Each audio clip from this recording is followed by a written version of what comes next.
This is Kevin Conroy, the voice of Batman. This is Matthew Valencia, the voice of Robin, Tim Drake. And you're listening to the DCAU Review. Hosted by Cal and Liam. Streaming at DCAUreview.com. And on your favorite podcasting app. Welcome, everybody, to episode 388 of the DCAU Review. I'm one of your hosts, Cal. With me, my brother, my friend, and our other host. It's Liam. Liam, we are sitting here in our month returning to Superman the Animated Series, as we mentioned last week when we reviewed the penultimate episode, or it's really the penultimate review for Superman episodes of this podcast, at least original reviews. All kinds of qualifications there, but as I said last week, we have been talking about for some time on the podcast that since Superman really only had 54 episodes, we don't have a whole lot of them that we have yet to cover, and we actually only have one new episode total left by my count. So that means that we'd still like to discuss the Man of Steel. He's still a pretty important character, not only in the DCAU, but in DC in general. So that means breaking out the old re-reviews, and we're looking back at one of the very first episodes that we covered here on the podcast, way back on episode 14 of the pod. So many episodes ago. And it's one of the, I would dare say, classic favorites of the entire Superman the Animated Series run for multiple reasons. And we'll talk about it on this week's episode. Yeah, this is going to be a fun one to revisit, certainly. After I said, I think, as we'll get to, we'll discuss our original scores and whether or not we agree with ourselves, our past selves, in a few moments here once we get to our main categories. But yeah, it's going to be a lot of fun to revisit an episode that I'm pretty sure we loved at the time, but we also only spent about 25 minutes talking about, and that is the late Mr. Kent. And that's barely enough time to give everything about this episode the credit it deserves. So definitely excited to have a deep dive opportunity with this classic episode. That's right, Liam. Excited to look back at this one. Yeah, I think we clocked in at a little over 30 minutes the last time. So I imagine this one will be a little bit longer than that as we give a thorough review here of the plot, and we'll get into our four categories here. Kind of give this the justice it deserves. And as you mentioned, talk about whether or not we agree with our original scores at this point in time. We have, of course, established the rules that we aren't changing grades. Grades don't get changed. For whatever reason, at this time, we've mandated that be our original score stand. But we'll take a look back and see whether or not this episode holds up to those scores, or if we would change them if we could. Before we get into our synopsis for this week's episode, Liam, we will get the official IMDb synopsis, which I probably don't think we ever got because I don't think we were doing them at the time of original recording. So excited to get that here from the IMDb Internet Movie Database here in just 1 second. But before we do, we'll remind the folks at home that this episode, which actually originally aired here in the United States on the Kids WB, November the 1st, 1997. This synopsis is brought to you by buymeacoffee.com/DCAU review. The best way to support our little podcast here.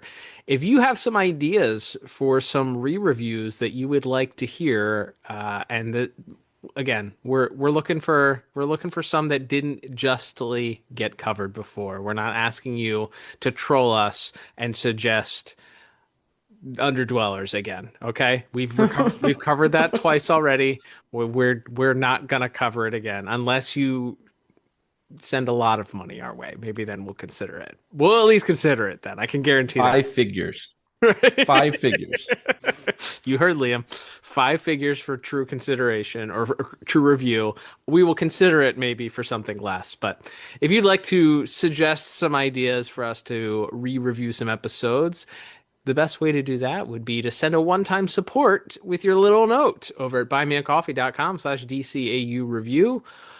That'll get our attention. Or maybe you want to support the podcast and keep us going here as we look back at these episodes and more Superman episodes. You know, there's other Superman animation out there that we've covered before. Some of the Fleischer cartoons, My Adventures with Superman, Legion, Superman and the Legion of Superheroes, all of that. We've covered it all here on the show. If you want to give us some direction towards one of those going forward, why not become a monthly supporter of the podcast?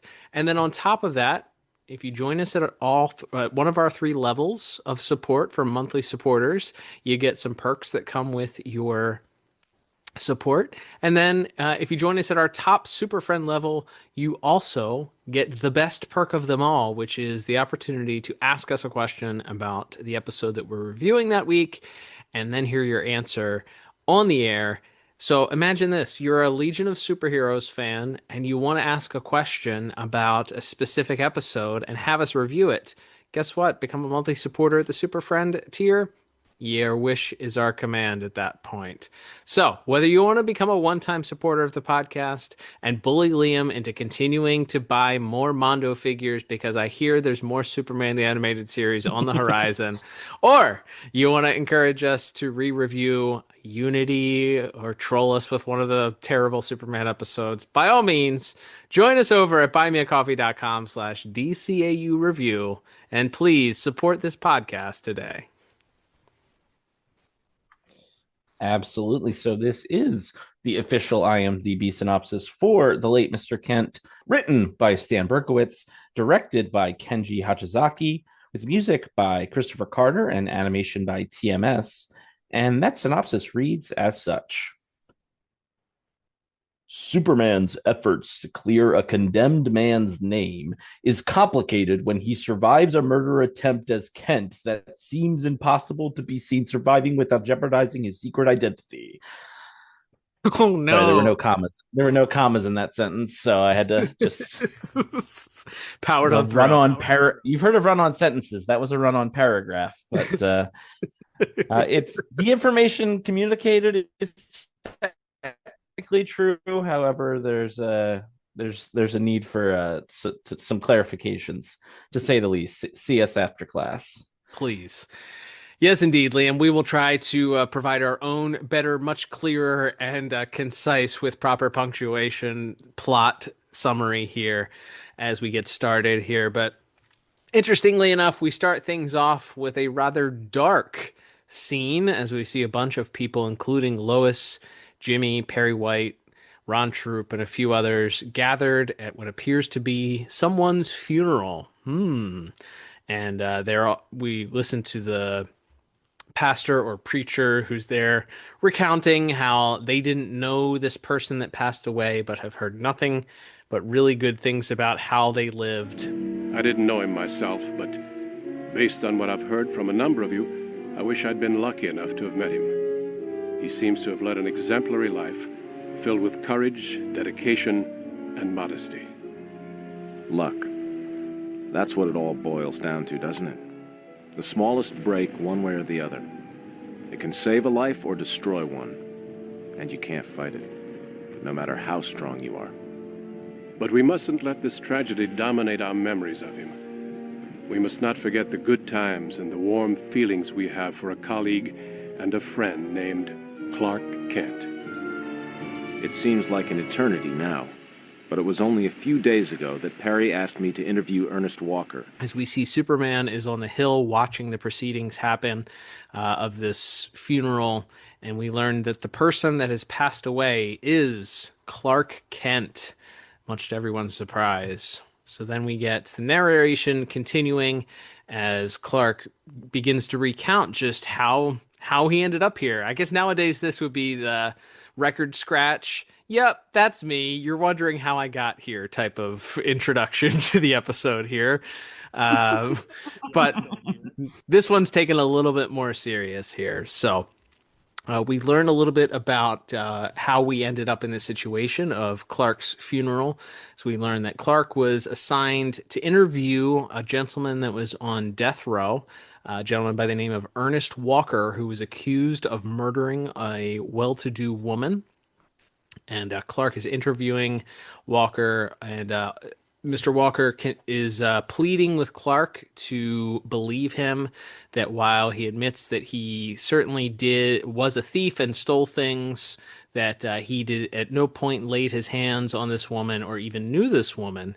And Clark points out that the overwhelming evidence seems to point towards Mr. Walker as the person responsible, specifically because he ended up selling or fencing the necklace that belonged to this deceased woman. And Mr. Walker insists that he did not know this woman, that he found the necklace outside of his house, and he begs Clark to believe him. From here, we see Clark go to interview this Detective Bowman, who actually had appeared on a prior episode, Target. If you remember that episode where Lois has a stalker and he seems to not really give a crap or believe her. He's very misogynistic in that episode, from my recollection. Mm-hmm. But he just believes that Lois's stalker is like a woman's problem or something like that, and doesn't pay it much mind. But we see he's back. I believe they also show him. Looking into her apartment window from across a rooftop in that episode as kind of a red herring that he's the one behind the attacks that end up being by Leitner. I think you're right. Yeah, there was all this information that kind of was pointing towards this guy not being on the up and up. So, but he ends up being the detective that's the lead detective on this case for Mr. Walker that led to Mr. Walker's conviction and ultimate sentencing to death.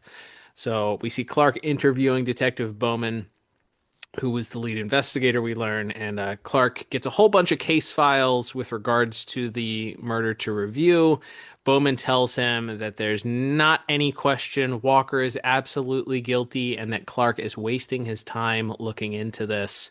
But like any good reporter, Clark doesn't take no for an answer and continues his own investigation.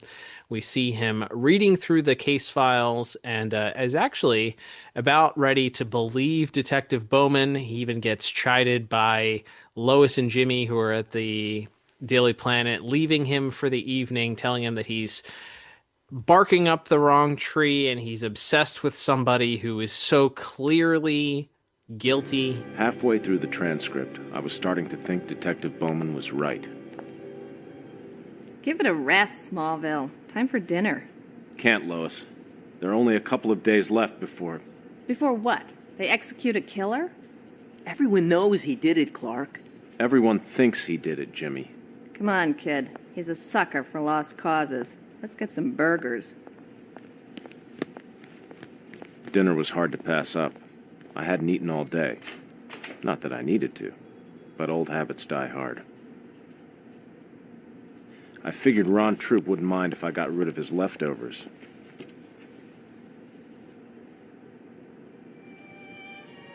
Then it hit me.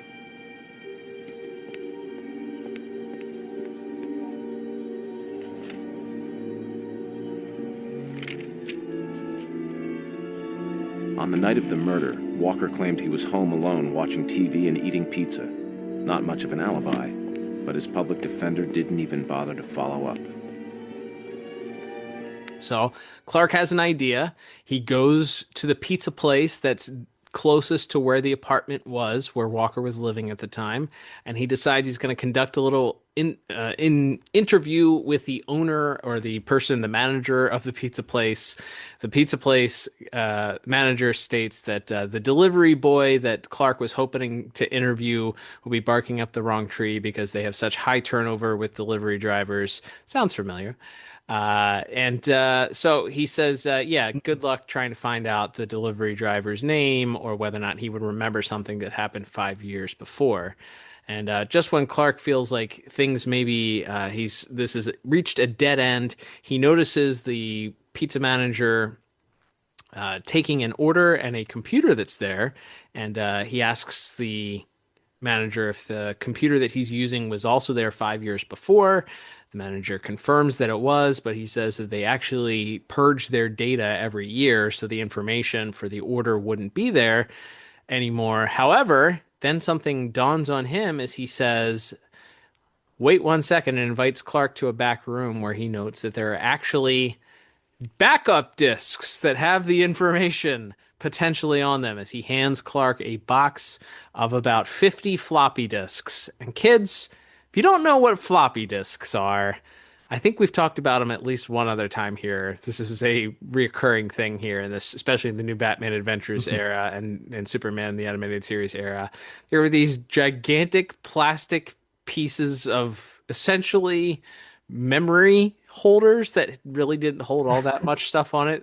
It was external memory for your computer essentially because your computer didn't have enough memory to save everything on it. So this was a way to port to export and carry things, files, and in this case, backup files for potential orders here that Clark is required to comb through. So Clark mentions that he'll actually be losing some sleep based on the amount of floppy disks here, but of course he's the Man of Steel as well. So maybe it didn't take as long as it would a normal human to do.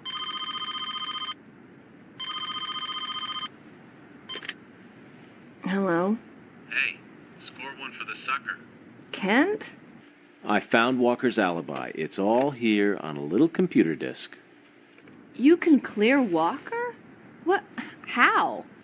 Sorry, Lois. I gotta make a quick trip to the governor. You can read all about it in the afternoon edition.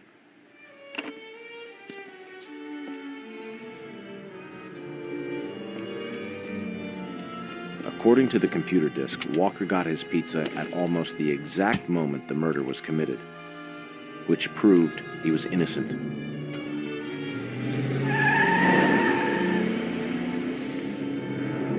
I suppose I could have flown to the governor as Superman and given him the disc, but that could have raised some awkward questions. Maybe there was some ego involved, too. I wanted this to be Clark's victory, not Superman's.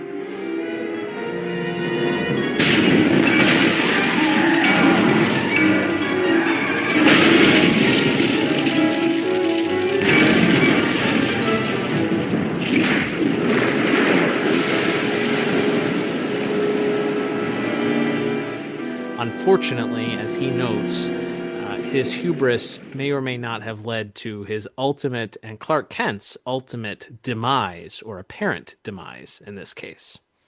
That's right. So he mentions that it's a little bit of an ego thing here. He wants this to be a victory for Clark Kent, the reporter, rather than Superman, Metropolis's Man of Steel. So he decides he's going to drive there, as you mentioned. And wouldn't you know it, as he pulls away, we see a shadowy figure lurking in the car park. I guess Clark didn't have his super hearing switched on when he pulled out of the car, but he goes driving off, and quickly we notice that there's a ticking or beeping sound coming from the bottom of Clark's car, and before he can react, a bomb goes off. We see the flaming wreckage of his car go careening off the side of the road, crashing down into Metropolis. Yet another destroyed vehicle in the Metropolis harbor because of Superman, as he sinks to the bottom of the water, and he's about to resurface as Superman. Of course, the Superman costume underneath his Clark clothes as always, but he notices that there's a fisherman on his boat right out in the water, just next to where right next to where the car went into the water, and that makes Superman rethink things, as he decides that if the fisherman sees Clark Kent's car go into the river and Superman fly out immediately, that it could expose his secret. And so he instead has to go flying or go swimming off to the side to where the fisherman can't see him, and emerge as Superman, unable to quote unquote save Clark Kent's life in this moment. When we get back from our dramatic commercial break, we see that Detective Bowman is on the scene with Superman and with Lois Lane, as Superman is retrieving the damaged car from the bottom of the bay. And Lois is giving Bowman sort of the riot act, asking for an explanation, pointing out that it must be the real killer that has killed Clark, or attempted to kill Clark here.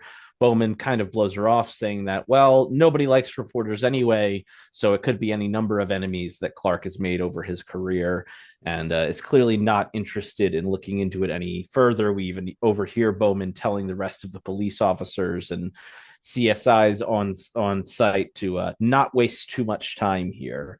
And Lois even makes the assertion that perhaps Clark isn't dead, that perhaps he was blown out of the car, but it doesn't seem likely, as Bowman tells her to go check with the fisherman who was the eyewitness to the event. So from then, as Lois goes off to talk to the fisherman, and Superman realizes that not only does it appear that his Clark Kent persona is gone, but that he also still has an innocent man who is on death row that he needs to tend to. He does what a lot of people do when they're a bit overwhelmed by the world. He goes home to see his parents and asks for some advice. And we actually overhear Martha Kent talking to Detective Bowman on the phone, who is breaking the news to her that her son is dead. Yes, Detective Bowman, I heard you. My son's car blew up and went into the ocean. But are you sure you understand? I mean, this is serious. I know. I guess the shock just hasn't set in yet. If you hear anything else, give us a jingle. Bye now. Well, this is a fine mess. It's not like he's really dead, Martha. He just can't be Clark anymore. But I am Clark. I need to be Clark. I'd go crazy if I had to be Superman all the time. There must be some way to bring back our boy. I don't see how. Not with an eyewitness and all. And don't forget, there's someone else to consider. Pa was right. I still had to help Walker. But we get an interesting little sort of philosophical, existential, who's the mask, who's the real person moment. We talk about these a lot with Batman, as Jonathan Kent sort of makes the assertion that, look, he's not actually dead. It's just maybe he can't be Clark anymore. And Superman makes it clear that that's kind of a non-starter for him, that he'd go crazy if he had to be Superman all the time, that he kind of needs the Clark Kent persona and the work he does as a reporter to sort of to keep him sane. And as he points out, there's good that he does as Clark Kent that he can't really do as Superman. So as they discuss it, Pa remembers him that whatever the decision he makes regarding his alter ego, the matter at hand is that there's still an innocent man on death row, and Superman needs to figure out how to save him.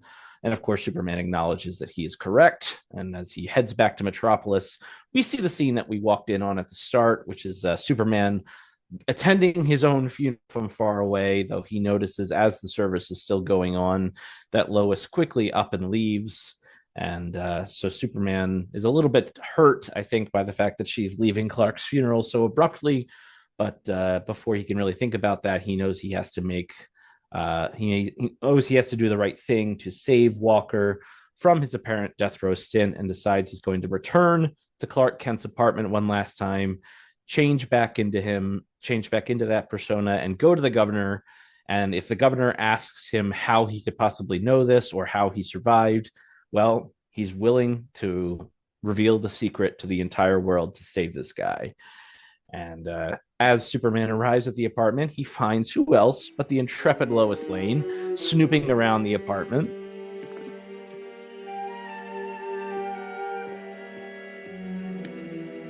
What are you doing here? Same as you, I imagine. Trying to figure out who killed Clark Kent. He told me he had some evidence on a computer disk. I was hoping he'd made a backup. Wish I'd thought of that. Wouldn't have done any good. Clark's computer is gone. Somebody's been through here.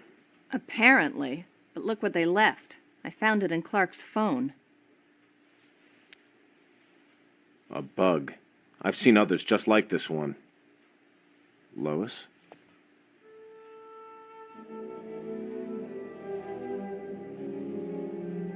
I always teased him.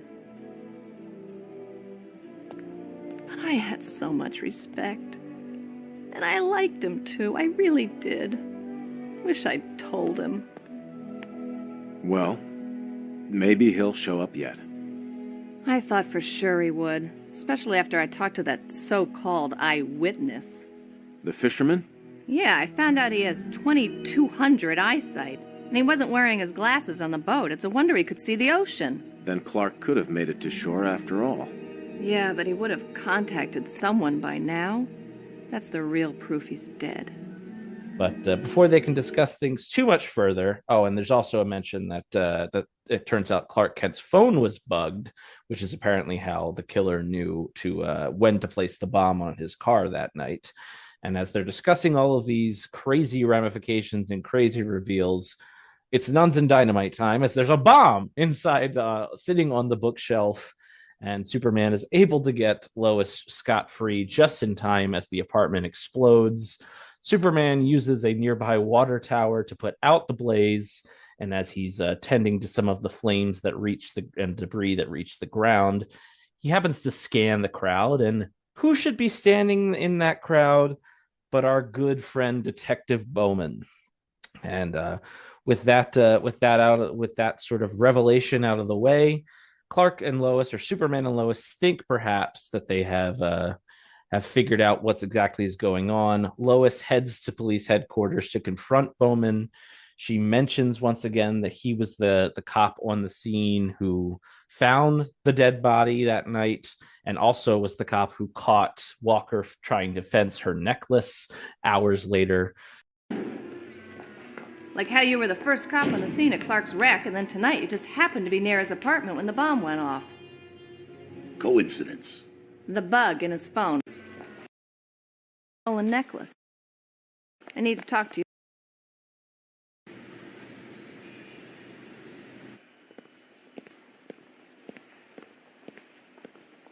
Detective Bowman? I need to talk to you a minute. What do you want, Lane? I'm busy.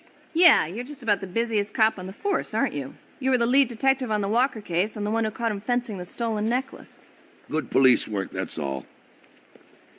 Good. It gets downright unbelievable. Like how you were the first cop on the scene at Clark's wreck, and then tonight you just happened to be near his apartment when the bomb went off. Coincidence.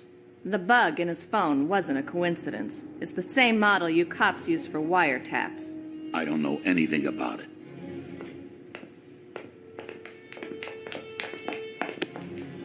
Come on, detective. Just between you, me, and the wall. You framed Walker because you killed that woman and you needed a scapegoat. And when Clark started looking into it, you put a bomb in his car. Then tonight you burned his place just in case he'd hidden evidence there. Keep talking, lady. I smell a big libel suit. Not when we see his fingerprints are on this. She finally gets him a little bit sweaty as she reveals that they kept that bug that was in Clark Kent's apartment, and that it happens to be the same model that is used for police wiretaps. And at that moment, the jig is up for Detective Bowman. He grabs Lois and tries to throw her to her death down several flights of stairs, or over the railing of the stairwell. And Superman, of course, breaks in through the wall and saves Kool-Aid her. Man style. That's right. And as Lois gives him a little bit of the riot act for waiting so long, Superman pointed out that they needed Bowman to incriminate himself first, which Lois says, well, I think trying to kill me probably will suffice for that. So as we'll consider that a confession. But in the melee, as Superman and Lois are talking, Bowman is able to make it to the roof. And how else can you try to stop Superman when you're just a guy? Thankfully, there's like a military helicopter. The SCU is always well armed, so to speak, and Bowman hops into a military helicopter that is on the roof of the police department and begins opening fire on Superman with machine guns and rockets, and almost seems to get the best of the Man of Steel, but he does the mistake of blowing him up and then looking away, and of course that gives Superman the dramatic pause he needs to grab the tail of the helicopter and smash it down. And Bowman is caught, and the day is saved. Oh, wait, except we still have a guy on death row, so Superman and Lois had better get to the governor's mansion immediately. That's right, setting up our final race to stop our innocent Mr. Walker from being executed. Superman and Lois do race to the governor's mansion, and they're told there by his butler, I guess, or somebody that works there at the house, that the governor is not there. He's actually, of course, because it's an election year, he's gone to watch like it's a freaking baseball game. He's gone to watch the execution in person. So he is not there. Lois remarks that, well, they barely had enough time for the governor to make the call to put the stop in on the death sentence at that point, or to stop the execution.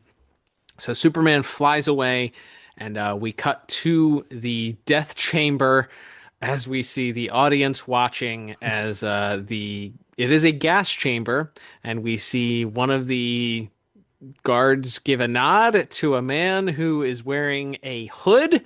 Yep, like an executioner in an old, like, I don't know. Like when you think executioner with an executioner's hood, even we have a person who's responsible for this man's ultimate attempt at being executed here by the state. And just as he pulls the lever and the gas begins to enter the chamber, our dear Mr. Walker cries out one more time for help.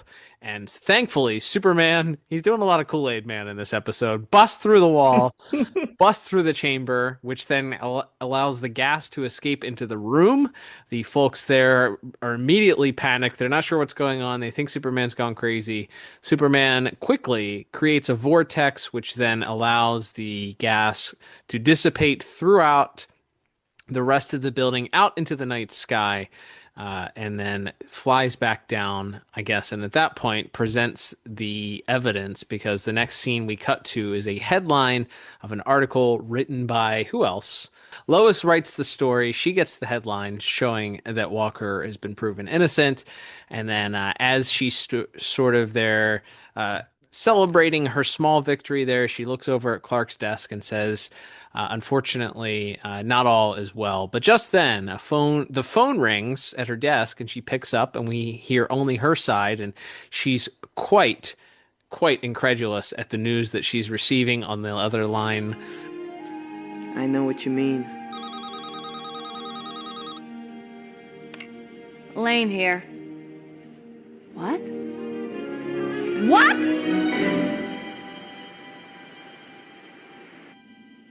So after I swam to shore, I guess I must have found a phone and called Lana.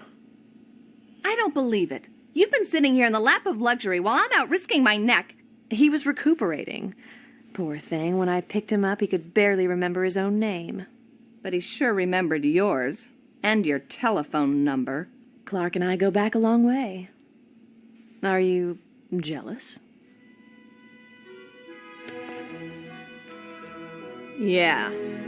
Jealous of his endless luck.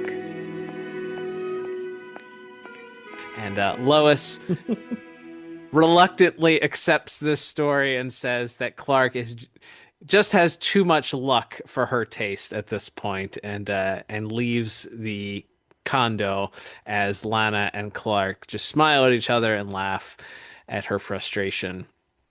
We then cut to another headline that we see, this one written by Clark Kent, and we see that killer cop being executed tonight is the headline.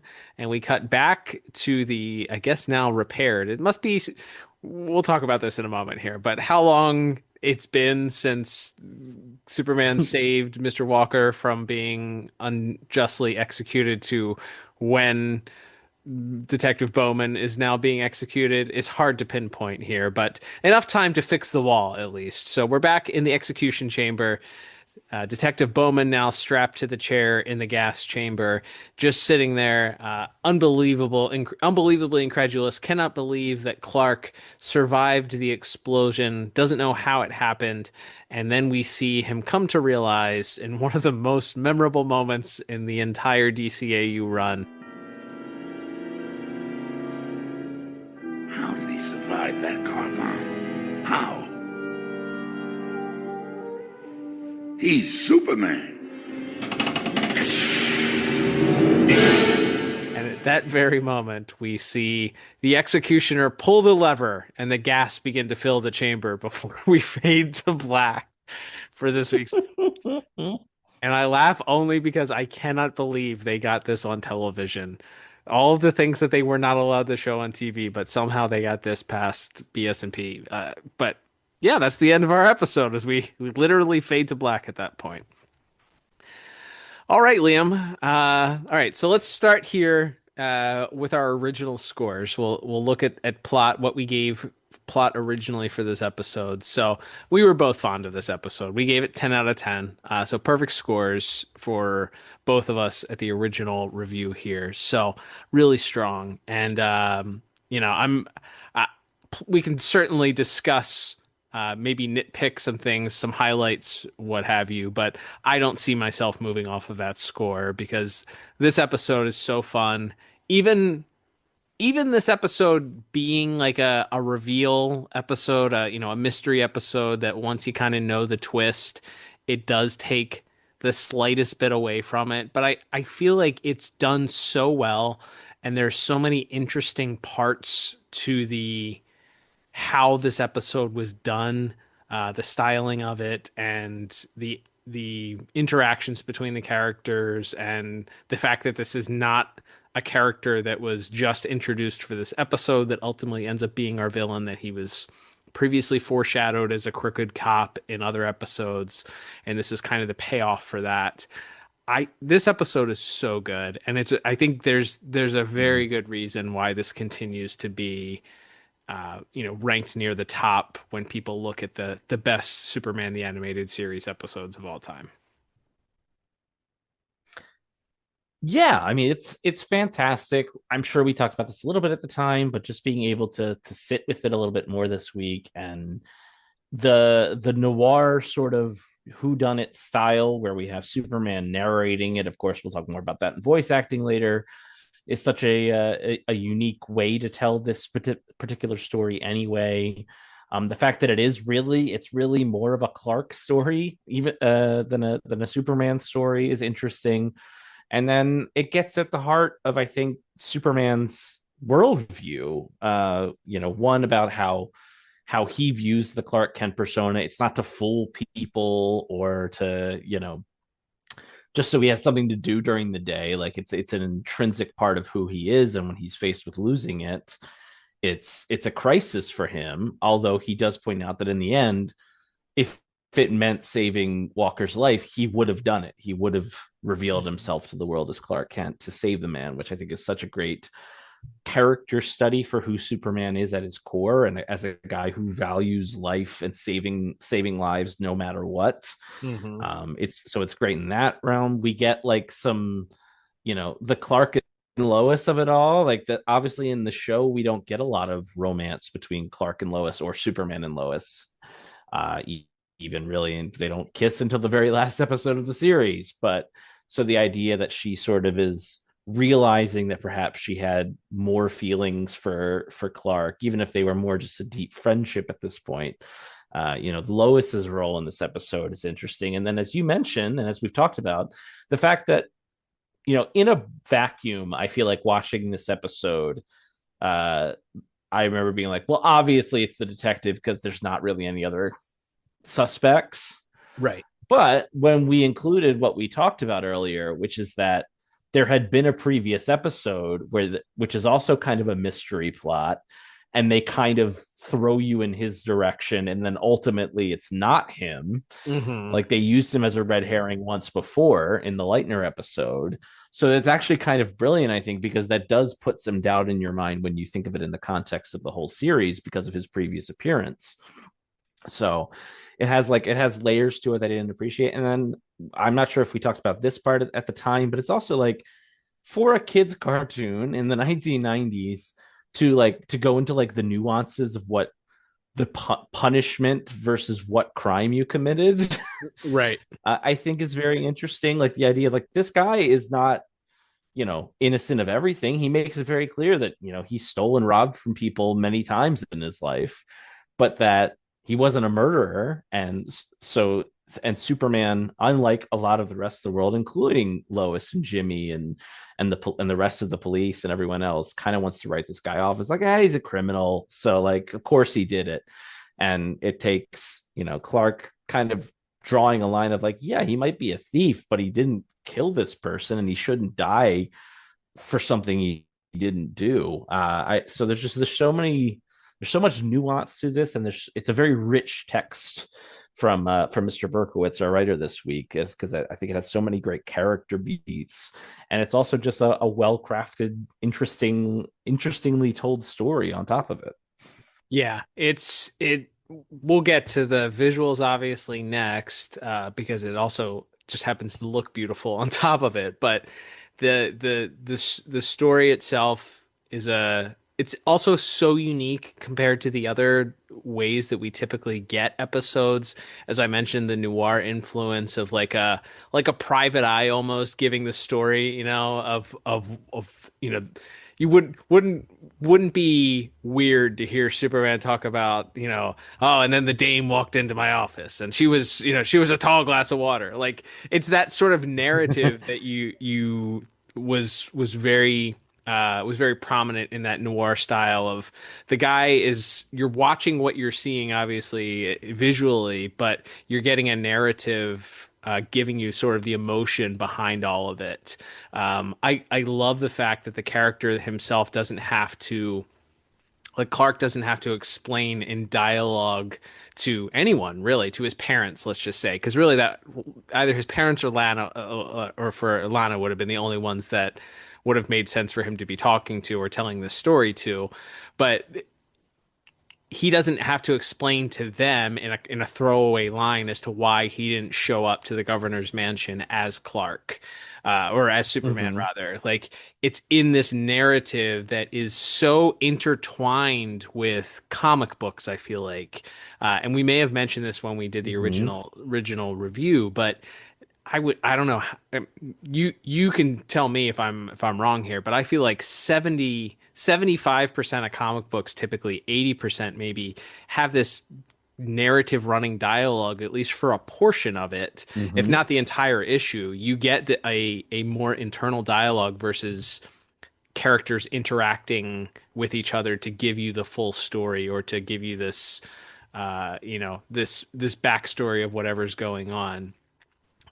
So that feels more natural, obviously. Now, you're sort of breaking the fourth wall, because who's Clark telling this story to if it's not the people watching the cartoon at home, right? But I just think that that's such a unique thing, especially because it was not used or overused in this series. I think there's one other episode that he kind of gave a narrative for in the whole run here, and I can't think of too many episodes of Batman the Animated Series where Batman does that narrative style. So it is unique in that way. It is memorable in that way, and it is done so effectively with such a fun story with these twists and turns.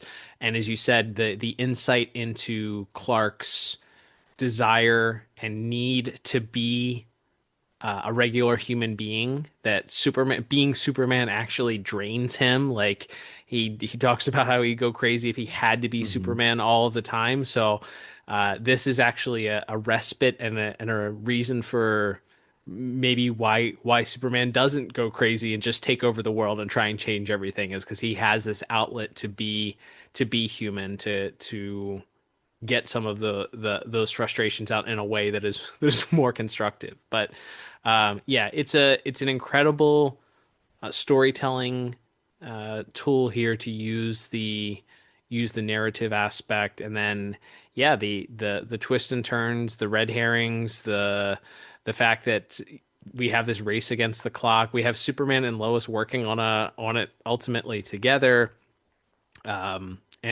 then obviously the bad guy loses at the end, right? So ultimately he gets his comeuppance. So all the things that you want to see here. Yeah. So not going to disagree with myself. If I was scoring this again today, I would definitely give it a 10 out of 10. It's one of the best, if not the best episode of the entire run, for many different reasons. And I will say, we talked about it, I think, during the original review. It's to me, it's a commentary on something very controversial to this day, depending on what side you land on, with the death penalty, and regardless of whether you believe that the government should have power to put someone to death or not, it has been proven statistically that there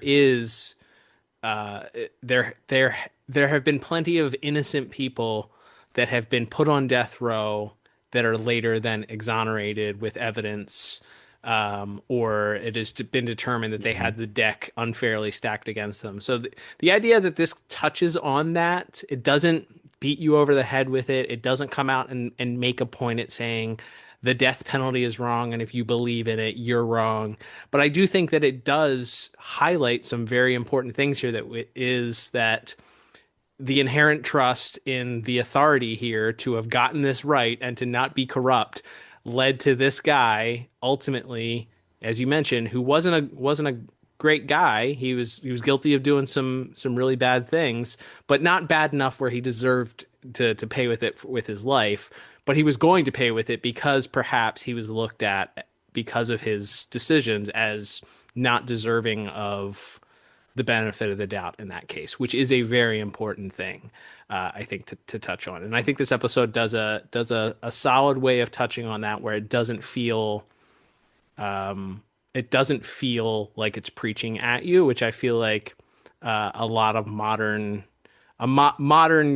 storytelling falls into that trap, where they feel like they have to be completely obvious about things and beat you over the head with it, which turns a significant portion or a portion of your audience off of things. So I think this is a much more effective way of doing that and opening up that conversation and pointing to something that is a real life thing without completely alienating an entire group of people.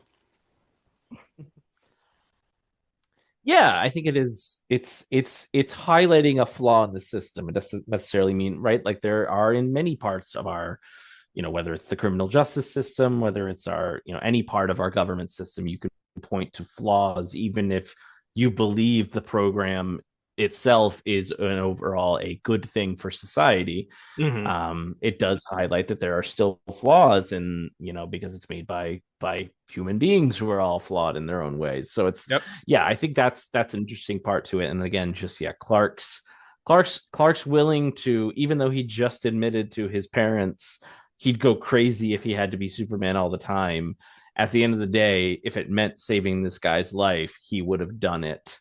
And he's sort of rewarded by the universe, so to speak, or by the writer writing his story in this case, because he is willing to do the right thing without having to actually go through with it in the end, and is able to save his life thanks to that. And I love that scene with him and Lana and Lois in the apartment at the end. I think it's so funny too. That's such a funny gag to just have a lot like Lana be his like secret identity coverage emergency call is so great. But that's a great gag as well. So having that, and then yes, the ending is maybe as we look for more ways to revisit shows, maybe we'll do a top 5 DCAU endings or something someday. That final scene of Walker on death row that we'll talk about in visuals more in a second, where he has the realization just as the lever is thrown, is quite dramatic as well. So yeah, it's a really tight story. It's 21 minutes long. It really maximizes all of its time, and tells a really, like we've been saying, a very layered and an interesting story that again touches on real world things like you talked about, like the penal system, and then also creates a fun superhero adventure and lets us see kind of a different side of Superman. He especially in this animated series, he's very much a two-fisted character a lot of the times. As Batman said last week, he tends to go in with both arms swinging. So an episode where we really get to see how smart he is and how thoughtful he is and resourceful he is, not just because he has superpower, but because he's a really good reporter and he's really smart and he's very determined. I think that's all a lot of fun. So yeah, I definitely agree with I think we definitely agree with our past selves and their perfect 10s for plot. All right, Liam, let's move on to our next category, which you mentioned, or which we just mentioned, is animation and visuals. And TMS, boy howdy, are they responsible for the animation for this week's episode. I know our director, Kenji Hachizaki, who looking to see if Mr. Hachizaki was responsible for any other episodes here. It looks like he also did The Way of All Flesh, action figures, and he was actually responsible for the episode that we most recently covered of the new Batman adventures, Never Fear. So that makes sense. That episode was also done by TMS. So we originally, our scores here for animation and visuals, I gave an 8 out of 10, and you gave a 10 out of 10. So you can't go any higher than you gave unless you're given bonus points here. But let's talk about our what stood out for us in the animation and visuals, and then whether or not we agree with those scores. Yeah, so I mean, you could definitely tell it's a TMS episode, especially as I think we just recently talked with a good friend of the show, Jordan Gibson, at the end of last year on that TNBA episode. And it's funny because this one it's very little in the way of action. I mean, Clark's car blows up, and then you have the sequence with the helicopter at the end, but it's very much a like we said, it's this noir detective story, and so a lot of it is people in a room talking to each other, and Clark kind of stroking his chin trying to puzzle out the mystery. And so the fact that it is as visually striking as it is, one, it's just the consistency. Everyone is perfectly on model. I know, Cal, you love the wider, the squarer, the Superman, the better. The TMS Superman, maybe your favorite version of this model. So I'll leave some of this to you as well. But yeah, just it looks great, and there's so many little flourishes in the animation itself. Speaking of that scene with, we'll talk about maybe the big action beat in a moment here, but that scene with Lois in the apartment after Lana kind of leans over with this really smug look on her face and asks her if she's jealous. There's just this very simple animation of Lois. She looks at them, looks over, grabs her purse, and like flips her hair as she's walking out. Yep. And it's so fluid, and like this way her skirt is animated in that moment. Like there's so much sass in this Lois Lane movement, and it's so fluid. It's like the little things that I feel like when I picked up that this was a TMS episode, that I start looking for, in the same way that maybe we talked about that with Jordan.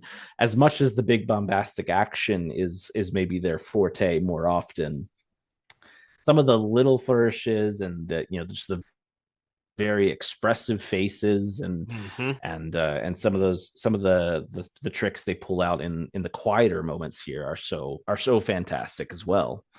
Yeah, to that, I think the one that sticks out to me is the sequence in the staircase where Lois and Detective Bowman are, she's having this confrontation with him, and she's chasing after him at first, and then she gets to this point where she cuts in front of him and she puts her hand up on the wall, and the expression on her face changes, and she just kind of goes from this persistent, typical Lois expression to this smug little, hey, I'm gonna try and get this information out of you. Oh, and I have something hanging over your head that I'm about to drop the bombshell here on you if you don't just confess to this. So let's work together. She's just got this little smugness to her, and it's in the expression that she has, the way that her eyebrows are moving, the little like half smile smirk that she gets on her face. It's very expressive, and as you mentioned, it's something that I think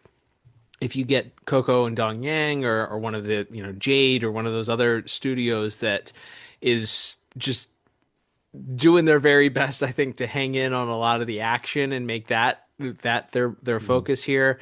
This stuff that it feels like that TMS could do in their sleep when it comes to action sequences, and maybe because, as you mentioned, this episode doesn't have a ton of actual action beats to it, some of the little details that they have there, and just the facial features and the expressions that our characters have, I think really just play out. I mean, the interview sequence with Clark at the beginning, where he's talking to our death row inmate and kind of asking questions there, like the terror that you see in him, like pleading with Clark, you really get that from like the way that his eyes kind of move, and it's not just the mouth and the voice that you hear coming out of it. It's kind of all of that working together. So it's very impressive. Very unsurprisingly, when you see TMS's name attached to something here.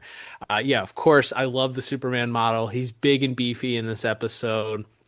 his head his head has that extra like wideness to it. You get a lot of up close shots of him. I love the beautiful sky that's happening at Clark's funeral that we get here at the beginning. It's this beautiful watercolor sky of like orange to purples, and it's kind of sitting there behind Clark as he's standing up on this hill, and we get him from the chest up, and it just looks really, really. I mean, it's just very picturesque. It actually reminds me of maybe that's where they drew some of the stuff later on for Dan Turpin's funeral and Apocalypse Now. Like it's very, very reminiscent of that. Those sequences kind of look very similar there. So similar emotion there drawn off of through the animation. Not as much cape movement from Superman there, but still some. You were alluding to it. We'll talk about the helicopter versus Superman sequence at the end here in a moment. But I also really enjoy the sequence, the sequence of Clark's car getting blown up is really interesting because you get this shot of Clark driving, you see them cut outside the car, then you cut to the bomb underneath of the car, the explosion happens, and you get this shot inside the vehicle where Clark's standing there and the light changes. There's actually, if you go on the DCAU wiki for this episode, the screenshot for this is this white, it's a white blur with these kind of black lines that are shooting off of it that it gives it this black and white, almost basically unfinished drawing look to it. But it's this perfect little shot here. You get the outline of Clark without any coloration. It's just black and white, maybe a little bit of gray in there, but this expression that Clark has on his face of shock, and the explosion lines happening. And then as the car careens over the side of the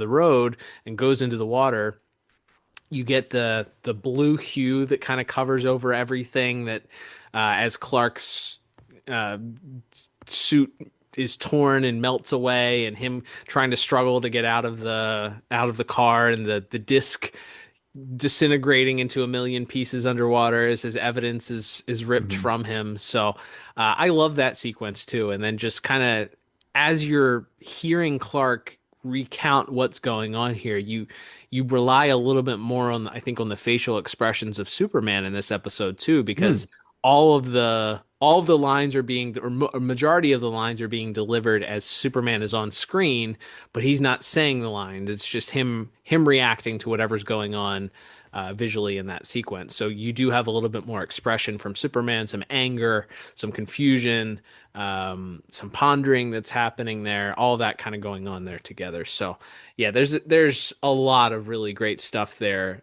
in this episode for animation visuals.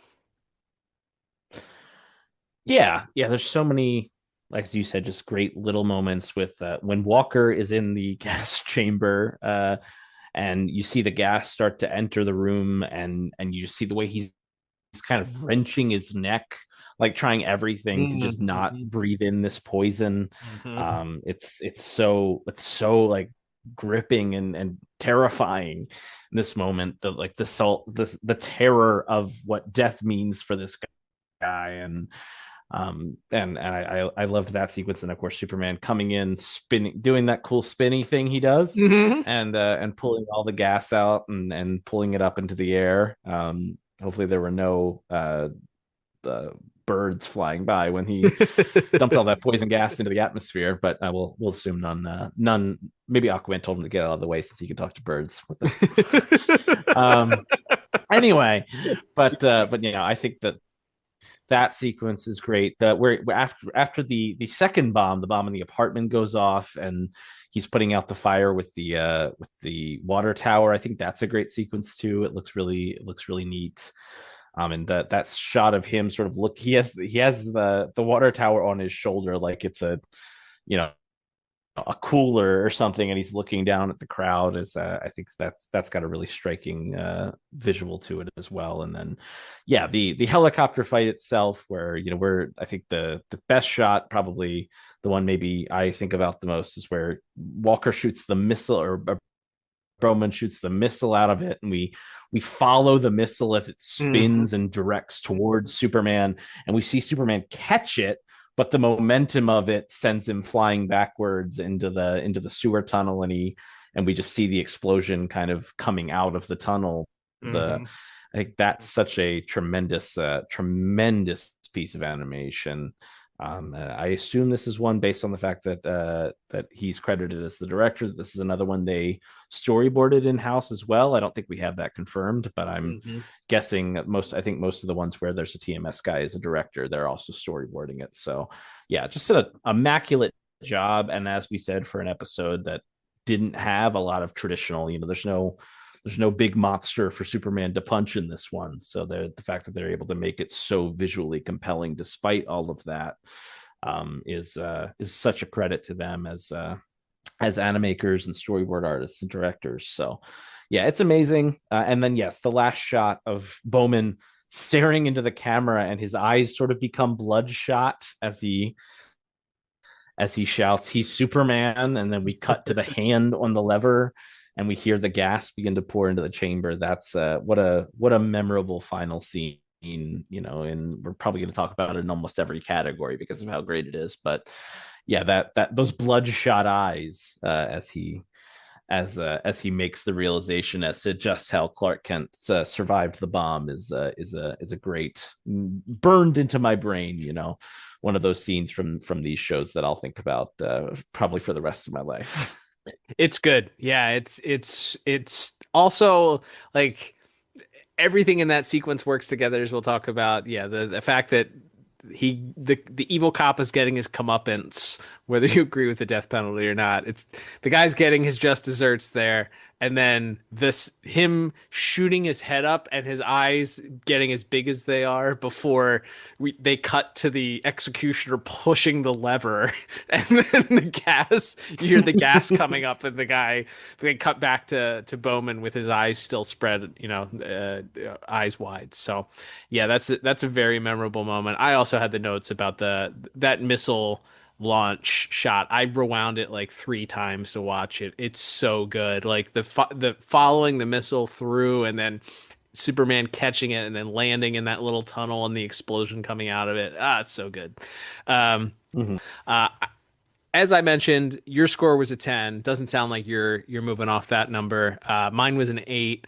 I would argue with myself. I think with as beautiful as this is, even if there wasn't as much action, like yeah, I can understand maybe why I would have gone with an 8 because there wasn't a ton of action, but I think it's so beautiful, and some of the things that we talked about, I would rather have given this a 10 out of 10 for visuals than an 8 out of 10. But alas, we must uphold the rules that we've decided on the spot to adhere to. So here we are.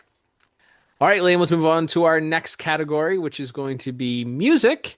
And Christopher Carter was responsible for the music here. Looking back, this was actually the lowest scores of our original scoring of this episode. So I gave it a 5 out of 10, and you gave it a 7. And we were talking before we went on the air. You had an interesting theory for that, which was early on, if we didn't have a whole ton of themes for characters, we tended to just kind of be like, not as good, or meh, it's kind of the middle of the road. I think with the benefit of hindsight, being a little bit more understanding of what we listen to and what we look for when we're doing reviews now, I'm a pro at this now, 374 episodes later.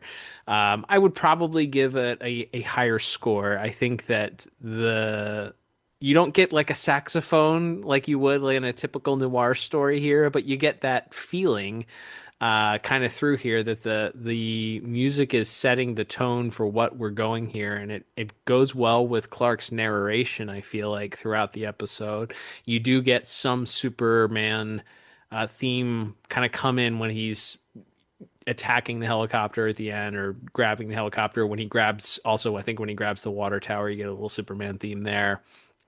But there's an interesting factoid that you pulled out from Elon Musk's website today from the composer. Mr. Carter himself has a very nerdy insight into something that he did based on the stylings of what this episode was all about. That's right. Which is it's just wonderful to hear this kind of thing. Obviously, we're both musicians, though. I'm a drummer. I can't read music, so this is way too nerdy for my musical ears to have picked up on. But thankfully, Mr. Carter let us in on a little secret back on Twitter/X back in the day, as he said that music trivia about this episode, the late Mr. Kent, it's a whodunit. So I avoid the musical note of C for the entire show. The first act ends one note below with a B, and the second act one note above with a D minor, I believe that is. Mm-hmm. This and then he said this shot, his realization, meaning Bowman's realization at the end of the episode, has the only C note in the entire score. And he said he followed that up by a scream of all 12 tones at once as the lever is thrown and the episode ends, which is just like what a neat idea for to take that there. That's such a, as you said, if you're not a composer, if you're not a musician who can recognize what note is playing by ear, I mean, first of all, if you can, I envy you. That's an incredible skill to have. But yeah, I love that note. And it's definitely something where, like you said, we get a little bit of the Superman theme when he's putting out the fire at the apartment. But what stands out to me is that the music of this episode is so perfect for, as Mr. Carter says, for a whodunit, for a noir mystery tale. So it's a lot of like very heavy, strings and a little bit of like a flute or something that comes in, I think, during the funeral scenes and during the scene when they're investigating Clark's apartment. There's a lot of very sort of more subtle music, but it kind of just lends to that undercurrent of, the game is afoot, and there's sinister people at work here, but we just don't know who yet, or we don't know how they did it at the very least. And it, and then of course you get your big crescendos with the big percussion comes in when the bombs are going off and when he's firing missiles at Superman at the end. But yeah, the fact that it does sort of play in the background and really just create tension and create that sort of underlying uncertainty, which is what the whole episode is kind of about, of not knowing the uncertainty of what exactly is going on, who actually, who is trying to stop Clark Kent from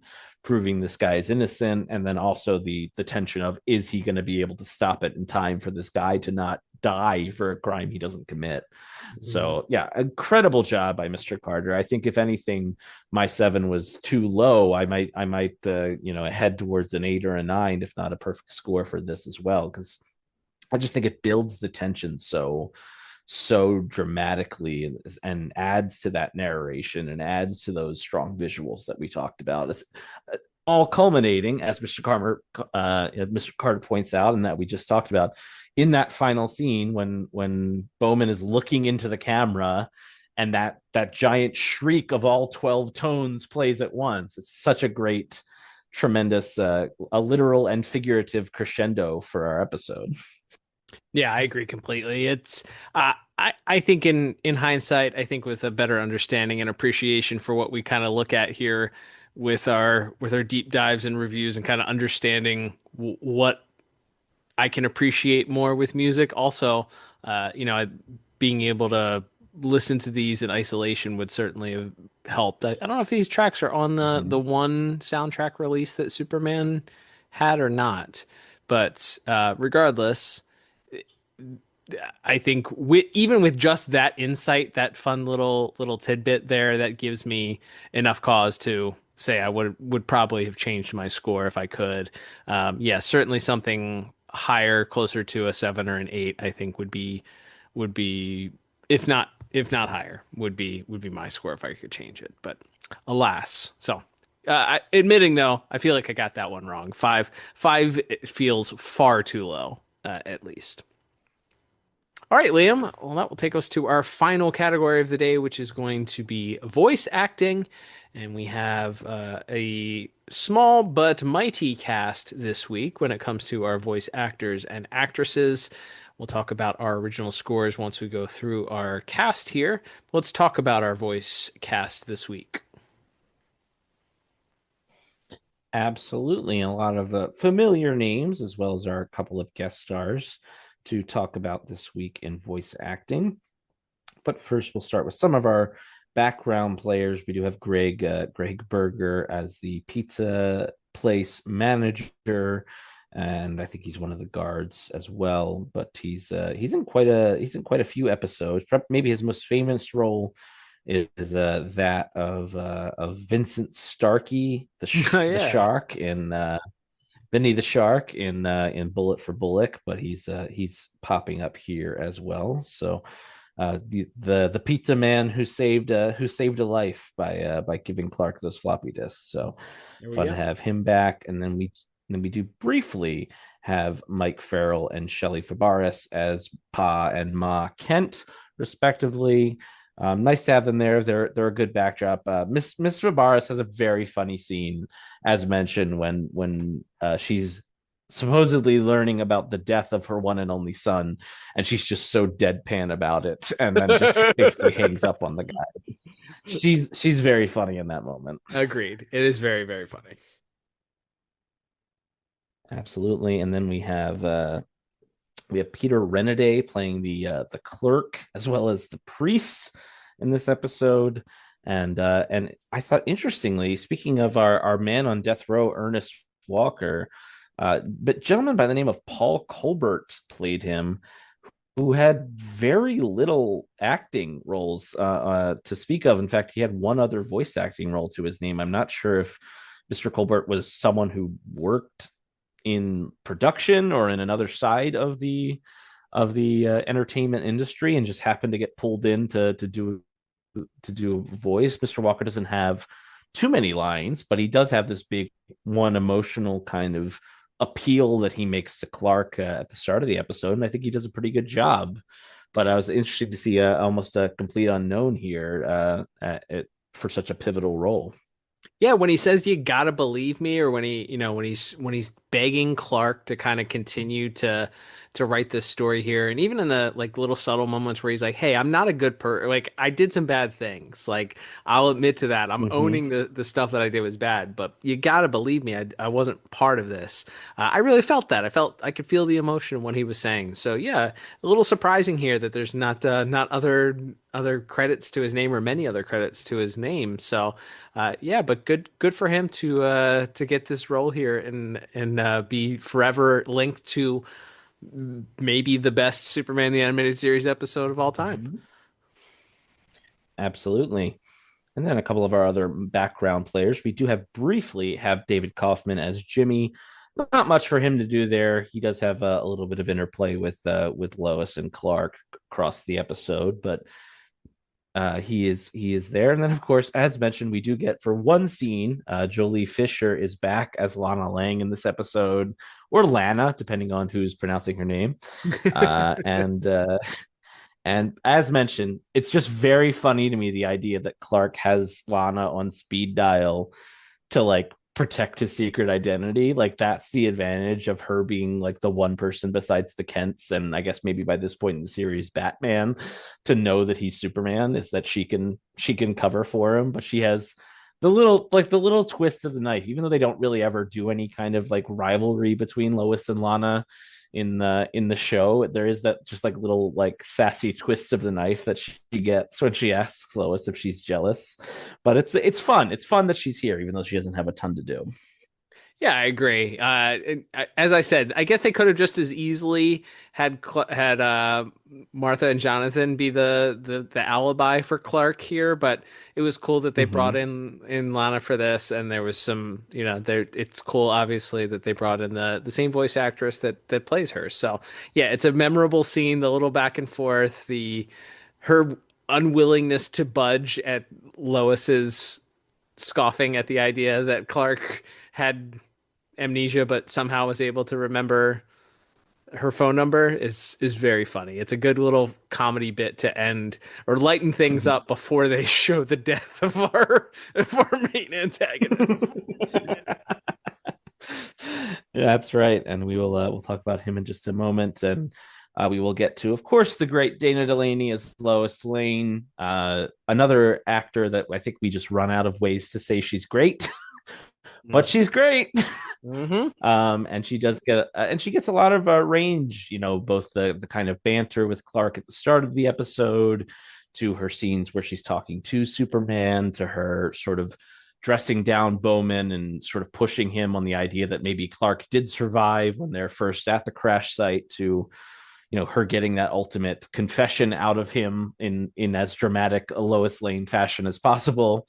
And then of course she gets the really sweet scene where she's looking at the photo of her and Clark and kind of pouring her heart out a little bit to Superman, which I think is a really sweet moment too. So a lot for her to do. She's not just there to make a quip and then get thrown off a tall building this week. She's got a lot to do.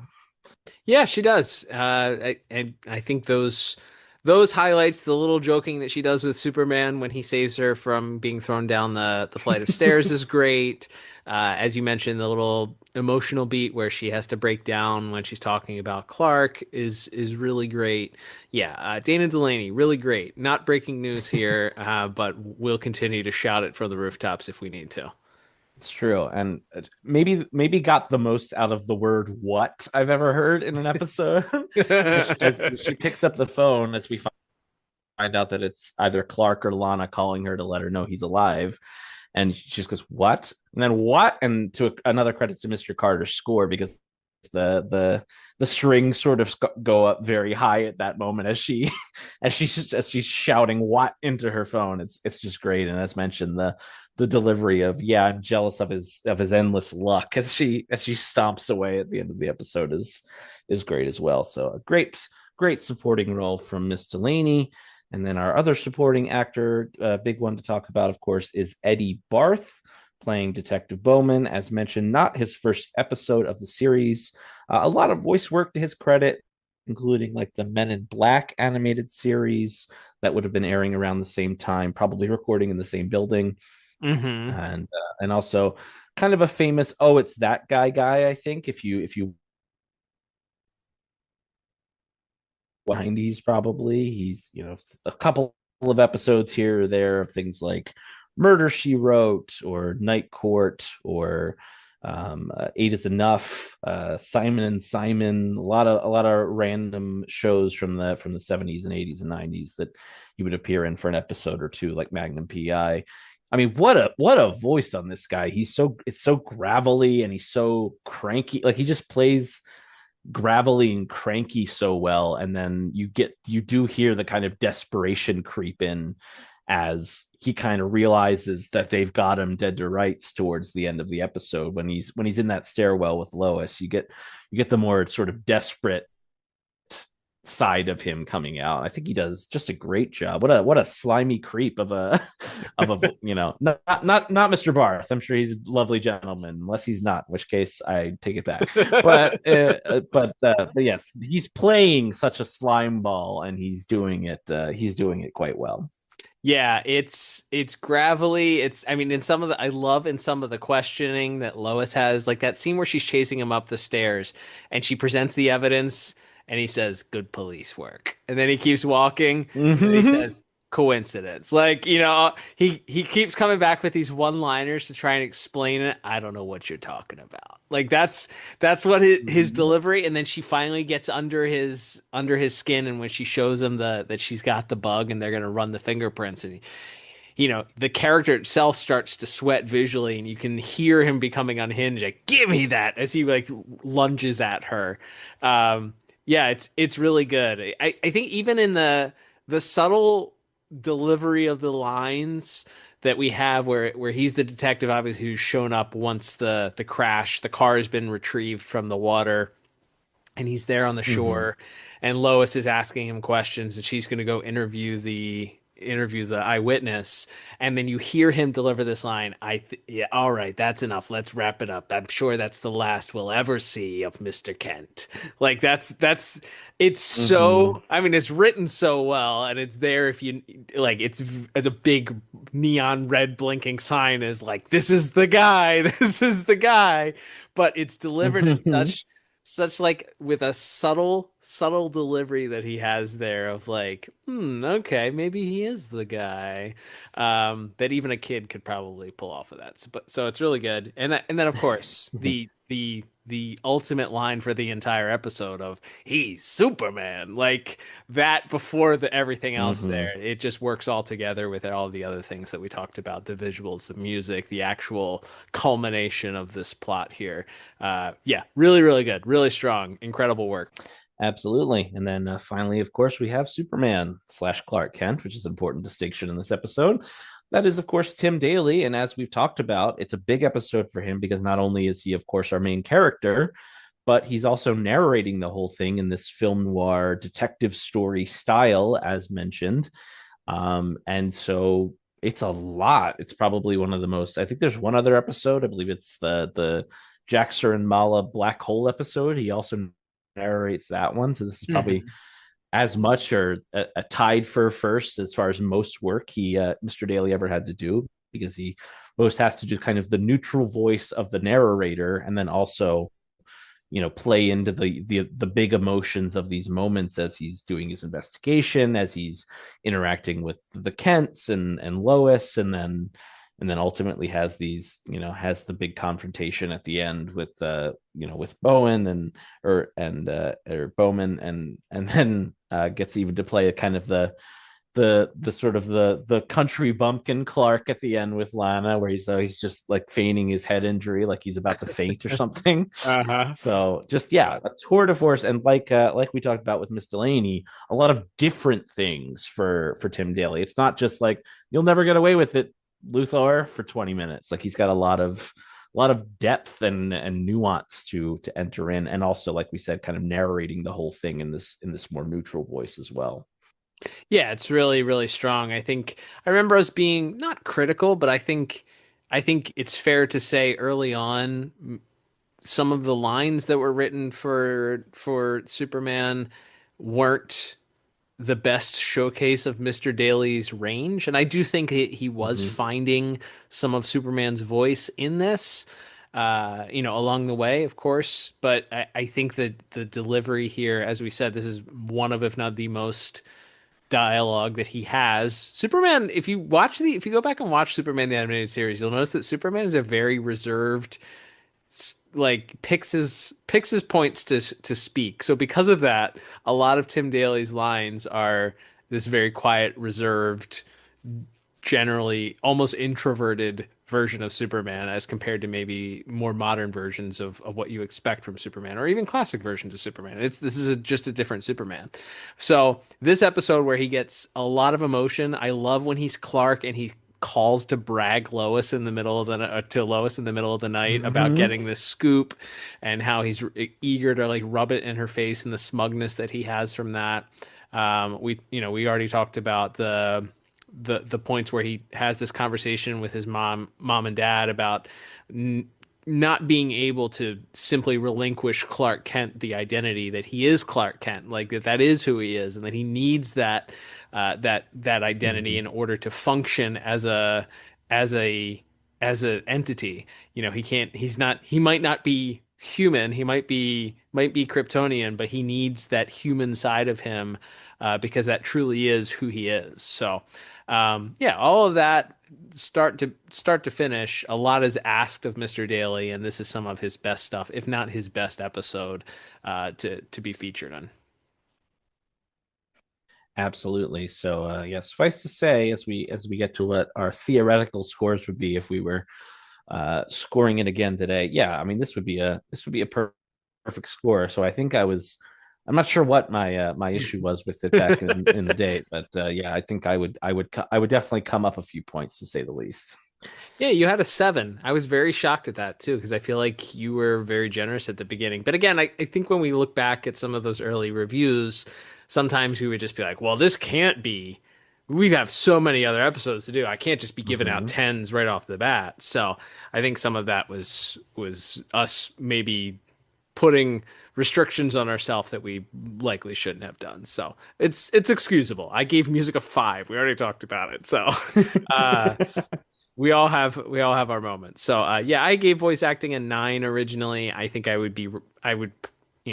splitting hairs, but it would be hard not to give it a 10 if I was scoring it today, just from Mr. Barth's per performance, Tim Daly's performance, Dan Delaney's performance, and then of course, all the supporting characters. It would be very difficult for me not just come out and say, "Yep, it's 10.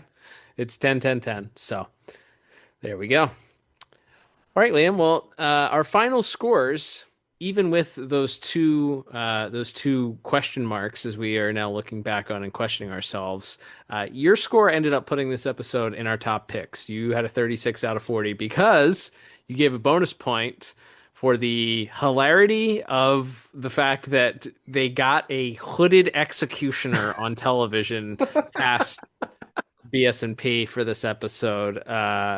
So that's a 1 of 1 bonus point right there for hooded executioner. You know, but regardless, it's in our top pick section. So I think safe to say we got this one right. If we're talking about rewatchability, I mean, it's a re-review. So I think that's kind of the self-fulfilling prophecy there of 2 thumbs up if we did a re-review of it, Underdwellers notwithstanding. But I think it's safe to say this is one, if somebody has never watched this show before, you're going to tell them like, hey, this is the best of the best when it comes to this. If you're not going to watch a 2-parter like Apocalypse Now or Legacy, this is probably the one that I would point people to. Absolutely, yeah. This is one of the best of the best. It's one of the best episodes anywhere in the DCAU, not just of Superman. And for that alone, I think it's an easy rewatch, and as you said, definitely one that you would steer people towards if they haven't seen the show in a long time, or perhaps have never seen the whole series. This is definitely on the short list of ones to give you a flavor of what this show could be at times. Absolutely. All right, Liam. So we begin to wrap things up here. Thank you, everybody, for tuning in for this re-review. We'd love to hear your thoughts on this. Did we get it right the first time? Are there scores that you disagree with, that you agree with? Please let us know. Several ways that you can do that. You can tag us on things on social medias, Twitter X, Instagram. Slide into those DMs, join in the conversation. We love to hear your thoughts on this. Of course, you can also comment on the episode if you're listening on Spotify. You can leave specific comments. So if you're listening to this, whether it's maybe the day that it drops or maybe it's 5 years in the future, feel free to leave us a comment and let us know what your thoughts are on this particular episode, where it ranks with your favorites. And then, of course, if you're also, while you're there, if you're listening on your favorite podcast app, subscribe to us there. That helps us out a lot.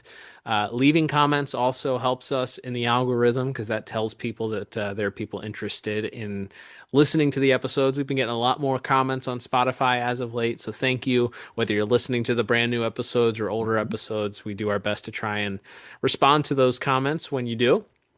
If you're on one of those podcast platforms and it allows you to give a 5-star review like it does on Apple or on Spotify, please do so.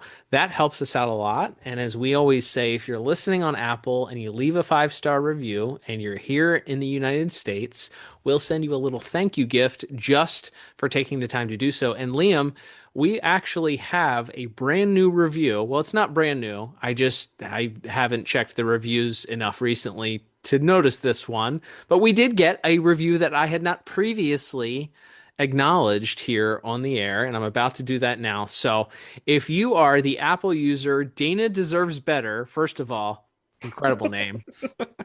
Incredible name, standing ovation.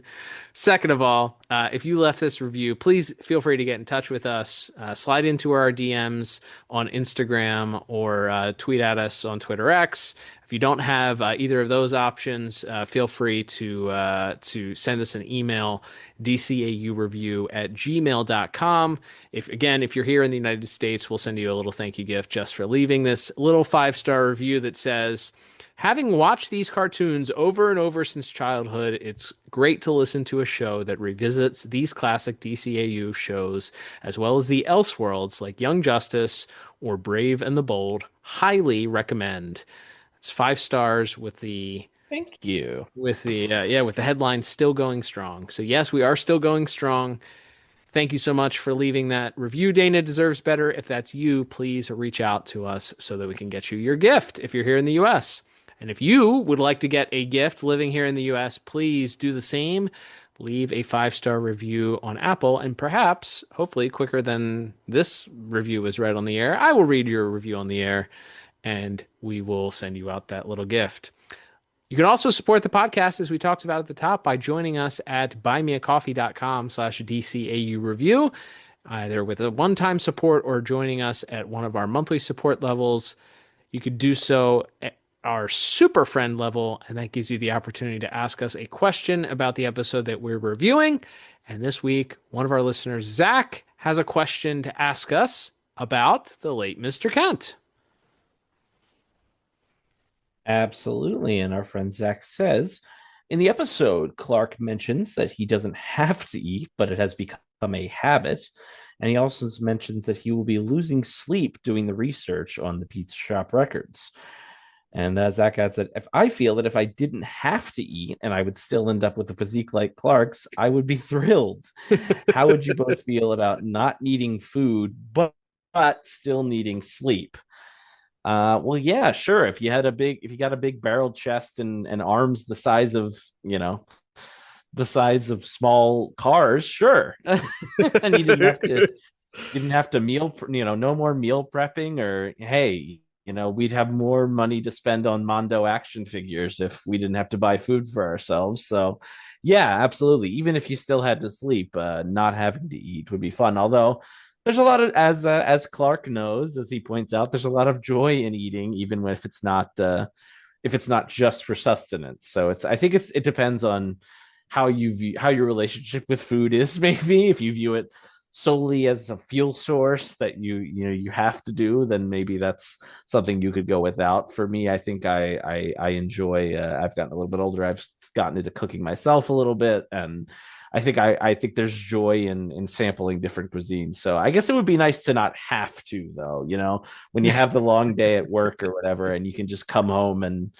go right to your sweatpants and and watching The Office reruns or whatever, and not have to spend 90 minutes making dinner first. I guess it would be nice to have the option. Food's expensive, so it's where a big part of the budget goes to around here in these parts. So yeah, that would be nice. And I like, though, the fact that Clark still needs sleep. Isn't the famous line, it's like, it's why you sleep you grow?